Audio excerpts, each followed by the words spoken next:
주님께서 여러분과 함께 루카가 전한 거룩한 복음입니다. 그때 요한은 자기 제자들 가운데에서 두 사람을 불러 주님께 보내며 오실 분이 선생님이십니까? 아니면 저희가 다른 분을 기다려야 합니까? 하고 엽죽게 하였다. 그 사람들이 예수님께 다가와 말하였다.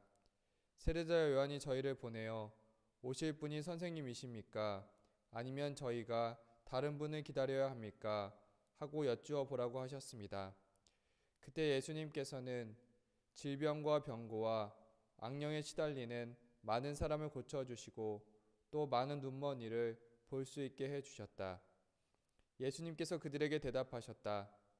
요한에게 가서 너희가 보고 들은 것을 전하여라.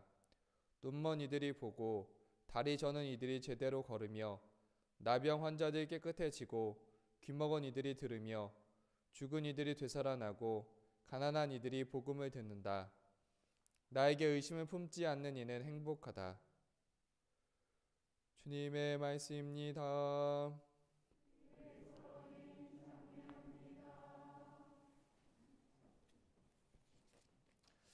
찬미 예수님, 오늘은 십자가의 성 요한 기념일입니다. 그는 교회의 위대한 신비가이며 카톨릭 교회 영성의 전수를 간직하고 있습니다.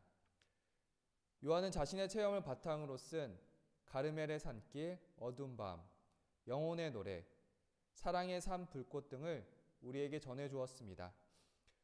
그 고전이 너무 어려워서 대하기 어렵지만 오늘 그 안에서 요한이 우리에게 전하고자 하는 하나님께 가는 길에 대해서 나눠보고자 합니다. 십자가 성 요한의 영성은 인간 존재가 이 세상에 태어나 궁극적으로 실현해야 할 소명이 무엇인지 그리고 그것을 이루기 위해 어떤 길을 가야 하는지 알려주고 있습니다. 뿐만 아니라 그 길을 가는 과정에서 어떤 정화 과정을 거쳐야 하는지 또 인간이 걷는 영적 여정의 최종 종착지인 하느님과 합일은 무엇이며 그것이 어떻게 실현되는지 하는 점들을 아주 구체적으로 상세히 설명해 주었습니다. 요한의 영성을 이해하는 데 있어서 첫 번째로 봐야 할 것은 작품들을 통해 우리에게 이야기하고자 하는 주제가 무엇인지 하는 점입니다. 그 주제는 인간을 향한 하느님의 계획입니다. 요한은 인간이 이 세상에 존재하는 근본 이유는 하느님께서 영원으로부터 인간을 위해 준비하신 놀라운 계획 때문이라고 보았습니다. 그리고 그 계획의 내용은 삼위일체 하느님과 인간 사이 사랑의 합일이라고 가르쳤습니다. 요한은 인간이 그렇게 하느님과 하나됨으로써 참여로서 하느님이 된다는 신화에 대해 이야기했습니다. 그리고 그렇게 될 때 인간은 참된 행복에 이를 수 있다고 보았습니다. 요한의 가르침에 따르면 하느님께서는 인간을 당신과의 사랑의 합일이라는 숭고한 목적으로 예정하셨으며 이를 실현하기 위해 그를 창조했습니다. 그리고 하느님께서는 인간을 창조하시되 당신을 닮은 존재로 만드셨습니다. 하느님의 모상으로 창조된 인간이기에 동시에 그분을 닮아야 하는 소명을 받고 이를 실현하기 위해 초대를 받았습니다. 그러면 볼 수 없는 하느님, 형상이 없는 하느님을 어떻게 닮을 수 있을까요? 하느님께서는 당신 자신을 그리스도를 통해 우리에게 계시해 주셨습니다. 하느님을 닮아야 하는 인간의 소명은 바로 그리스도를 닮아야 한다는 것을 의미합니다. 요한은 그리스도를 닮으라는 가르침을 반복해서 전합니다. 우리가 이 세상에 태어나 이루어야 할 근본 소명이 무엇인지 또 그것을 어떻게 이루어가는지 가르멜 산길에선 이렇게 전합니다. 우선 자기 삶을 그리스도께 맞추면서 매사에 있어서 그리스도를 본받을 일상적인 욕구를 지녀야 합니다. 그리고 그분을 본받을 수 있고 모든 것에 있어서 그분이 하신 것을 자기 것으로 만들기 위해서는 먼저 그분의 삶을 깊이 연구해야 합니다.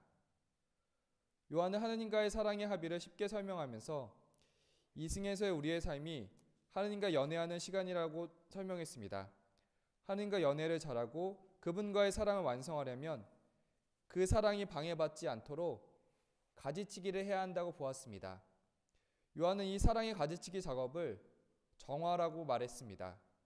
그것은 사라져 버릴 세상의 헛된 것들, 그리고 사람들에 대한 잘못된 애착을 끊어내는 작업을 뜻합니다.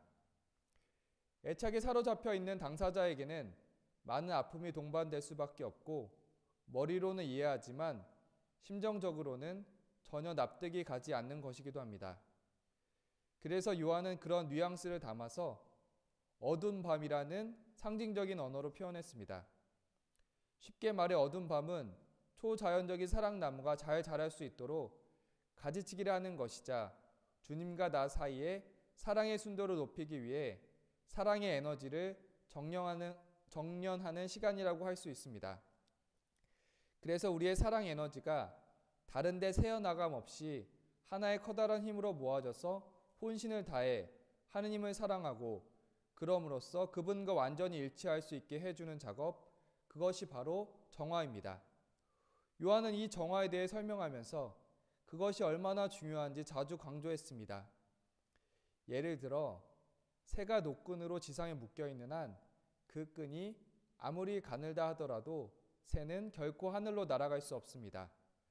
마찬가지로 우리 마음이 세상 피조물들에 매여 있다면 비록 그 집착의 끈이 아무리 가늘다 할지라도 그것을 끊어버리지 않는 한 결코 하느님이라는 거대한 태양으로 날아오를 수 없습니다. 그러나 요한이 집착을 끊어버리라는 것은 모든 인연을 끊어버리라는 극단적인 것을 말한 것은 아닙니다. 요한의 말은 내가 알고 사랑하는 사람들, 사물들과의 관계를 하느님 안에서 올바로 통합하고 성숙시켜 가라는 말입니다. 다시 말해 무질서해진 우리들의 사랑 에너지를 하느님을 향한 사랑 안에서 제대로 질서 지으라는 뜻입니다. 십자가 성 요한은 인간을 향한 하느님의 계획, 하느님과의 사랑의 합일, 정화의 과정인 어두운 밤을 우리에게 전해주었습니다. 그리고 마지막으로 요한은 우리에게 물을 제시합니다. 자신을 포기하는 것, 자신을 비우는 것, 하느님 이외에 허무에 불과한 모든 것에 대한 애착을 끊어내는 것을 의미합니다. 요한은 새와 줄, 빨판 상어와 배의 비유로 설명해 주었습니다. 아무리 가는 줄이라도 새가 묶여 있으면 날 수 없고, 배의 밑창에 빨판 상어가 붙어 있으면 배는 항해할 수 없습니다. 우리는 줄에서 자유로워지고 빨판 상어에서 자유로워질 때, 즉 자신을 비울 때, 인간은 전이신 하느님을, 그리스도를 자기 존재의 그릇에 담을 수 있을 것입니다. 오늘 미사 본기도의 기도처럼 우리가 십자가 성 요한의 영성을 닮아가기를 기도하며 마칩니다. 하느님, 복된 요한 사제에게 온전히 자기를 버리고 십자가를 열렬히 사랑하게 하셨으니 저희가 그를 본받아 마침내 영광스러운 하느님을 배웁게 하소서.